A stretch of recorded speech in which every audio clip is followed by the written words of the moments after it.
అంటే ఆయన్ని ఆడుతూ కింద పడితేనే ఎముకలు ఇరిగిపోయాయి. అట్లాంటిది మేము కొడితే ఆయన పరిస్థితి ఏంటి? క్రాక్స్ వచ్చి ఆగిపోతాయన్న ఆ టోన్‌లో వచ్చేటట్టుగా మాట్లాడిన దానికి అసలు అంటే దాన్ని ఏమంటారు సార్ దానికి సంబంధించి? ఒళ్ళు కొవ్వెక్కి వాగుతున్నాడు అంటారు. అంతకన్నా ఏమంటారు? నీకు ఇంకో రకంగా అనిపించిందా? నీకు ఇంకో రకంగా అనిపించిందా ఆ వాగుడు?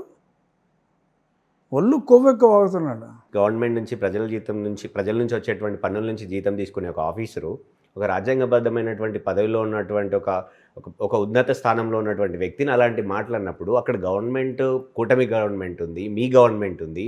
కానీ దాన్ని సరే ఖండించడము అంటే వ్యక్తిగతంగా మీ ఉన్నటువంటి అంటే గౌరవంతో ఖండించి ఉండొచ్చు. కానీ అట్లాంటి వాటి మీద కనీసం చర్యలైనా ఉండాలి గదా! అనేది ఒక ఒపీనియన్ ఉంది సార్. డిఫరెంట్గా ఒపీనియన్ నాకు ఉంది. ఎందుకు ఇంత అలసత్వం? ఎందుకు ఒక వ్యక్తిని అలా అత్యవసర ఆమోదలో వదిలేశారు అని నేను కూడా ప్రశ్నించా కొన్ని ఇంటర్వ్యూల్లో. బట్ నేను ప్రభుత్వంలో లేను కదా.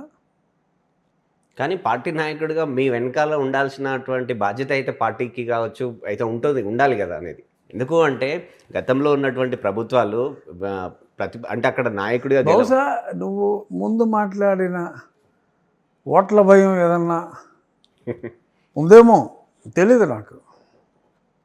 ఒక్కొక్కడిది ఒక్కో పర్సెప్షన్లో ఉంటుందమ్మా.